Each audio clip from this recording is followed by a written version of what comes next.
اور حضور رسالت مآب صلی اللہ علیہ وسلم نے جو یہ کام کیا، آپ نے یہ کام ایسے ہی نہیں فرمایا، بلکہ حضور کے ذمے اللہ تبارک و تعالیٰ نے یہ ڈیوٹی دی تھی کہ آپ جائیں زمین کے اوپر، اور زمین پہ جا کے جو میں نے آپ کو وحی کے ذریعے، الہام کے ذریعے، قرآن کے ذریعے جو نظام عطا کیا ہے، اے حبیب مکرم صلی اللہ علیہ وسلم آپ تشریف لے جائیے، اور یہ قرآن یہ میں نے باعث ہدایت بنا دیا، باعث شفا بنا دیا ہے تمام جہانوں کے لیے۔ آپ جائیں اور اس نظام وحی کا، اس نظام الہام کا اور اس نظام قرآن کا آپ عملی نفاذ فرمائیں زمین کے اوپر۔ اگر حضور رسالت مآب صلی اللہ علیہ وسلم آپ کی اس پوری تحریک کو دیکھا جائے کہ حضور کیا چاہتے تھے، تو وہ نتیجے میں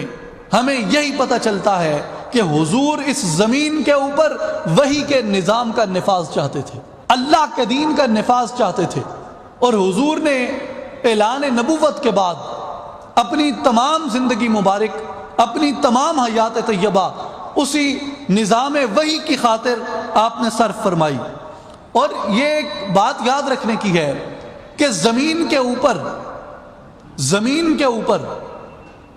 وحی کے علاوہ مادیت سے جتنے بھی ماخوذ نظام ہیں، مادی سوچ سے، مادی فکر سے، مادی مفاد سے تشکیل پانے والے جتنے بھی نظام ہیں، وہ زمین کے اوپر امن قائم نہیں کر سکتے۔ زمین کے اوپر امن صرف اور صرف نظام وحی کے نافذ ہونے سے قائم ہوتا ہے۔ اگر نظام وحی یعنی الہامی نظام، جسے ہم قرآنی نظام کہتے ہیں اور جسے ہم مصطفوی نظام کہتے ہیں، اگر زمین کے اوپر وہ نافذ ہو تو یہ زمین پر امن رہتی ہے۔ لیکن اگر زمین کے اوپر کسی مادی تشکیل شدہ نظام کو نافذ کر دیا جائے تو زمین کے اندر فتنہ اور فساد پھوٹ پڑتا ہے۔